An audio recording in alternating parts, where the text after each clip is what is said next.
tentang bab 1, yaitu perencanaan kebutuhan sarana dan prasarana kantor.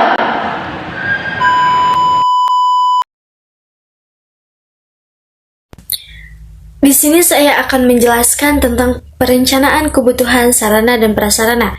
Perencanaan adalah suatu proses menentukan hal-hal yang ingin dicapai di masa depan, serta menentukan berbagai tahapan-tahapan yang diperlukan untuk mencapai tujuan tersebut.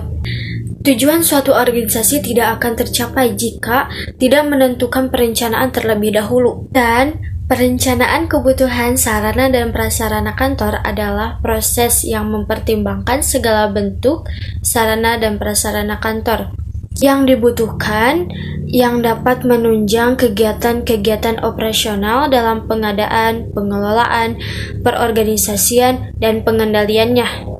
Dan ada juga prosedur perencanaan kebutuhan sarana dan prasarana kantor, yaitu 1. Menganalisis kebutuhan, 2. Menginventarisasi sarana dan prasarana yang ada, yang ketiga, mengadakan seleksi, yang keempat, menyediakan dana, dan yang kelima, memberikan wewenang untuk melaksanakan tugas.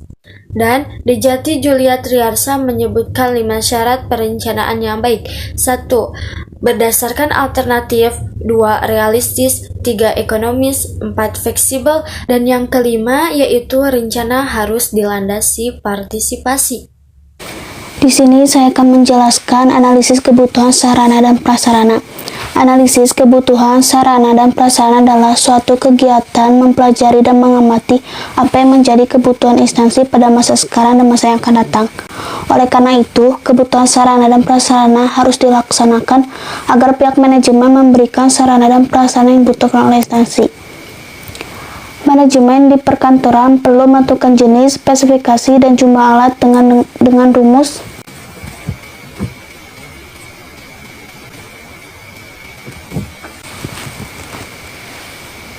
keterangan. CK adalah jumlah kebutuhan alat, CAD adalah jumlah alat yang dibutuhkan, CAS adalah jumlah alat yang disediakan, dan FGA adalah faktor guna alat. Di sini saya akan menjelaskan poin yang selanjutnya, yaitu poin C tentang pengusulan sarana dan prasarana. Pengusulan adalah pengajuan yang dibutuhkan oleh sarana dan prasarana. Sekarang yang menjadi pertanyaannya, siapa sih yang berhak mengajukan pengusulan sarana prasarana? Nah, jawabannya yaitu orang-orang yang berkaitan dengan pihak sarana dan prasarana.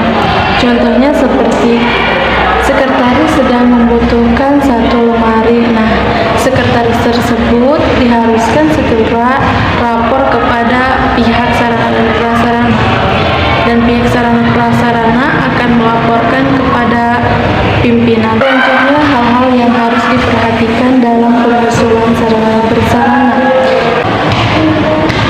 Yang pertama, mengisi formulir sarana dan prasarana yang dibutuhkan. Misalnya di dalam PT Maju Bersama sedang membutuhkan sarana prasarana dalam 1 tahun. Nah, otomatis perusahaan tersebut harus mengajukan sarana prasarana yang dibutuhkan selama 1 tahun. Yang kedua, menentukan kualitas dan kuantitas. Ketika kita memerlukan sarana dan prasarana, kita harus selalu memperhatikan kualitas dan kuantitas perlengkapan tersebut, mana yang baik dan yang tidak baik. Yang ketiga, menentukan jenis sarana dan prasarana. Yang keempat, menentukan urgensi kebutuhan. Ketika kita sedang pengusulan sarana dan prasarana, nah kita harus menentukan sesuai dengan urgensi kebutuhan yang sedang dibutuhkan. Poin yang terakhir yaitu menganalisis pemanfaatan dari sarana yang prasarana yang dibutuhkan. Jadi, ketika kita sedang pembelian sarana dan prasarana, belilah sarana dan prasarana yang banyak manfaatnya. Sarana dan prasarana di kantor banyak jenis dan ragamnya, maka salah satunya pengadaan harus direncanakan terlebih dahulu. Di sini saya akan menjelaskan dan bentuk-bentuk formulir rencana kebutuhan. Proses pengusulan alat atau sarana yang dibutuhkan instansi harus didukung dengan data yang lengkap dan detail serta ditulis dengan format yang baku agar memudahkan bagian pengadaan dalam proses pembelian sarana dan prasarana. Contoh formulir yang pertama,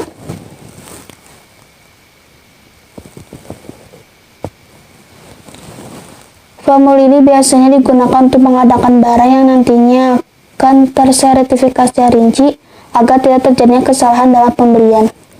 Formulir yang kedua,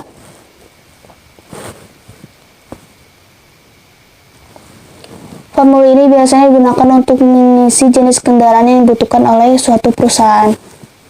Formulir yang ketiga, formulir ini biasanya digunakan untuk mengisi tentang penambahan lahan yang dibutuhkan oleh suatu organisasi. Formulir yang keempat,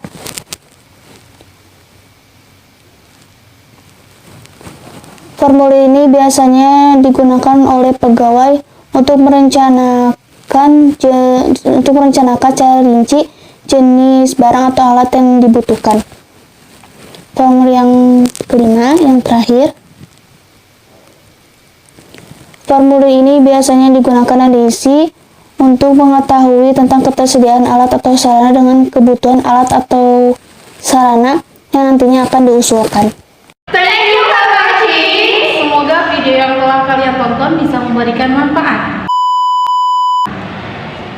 Tunggu video kami selanjutnya ya.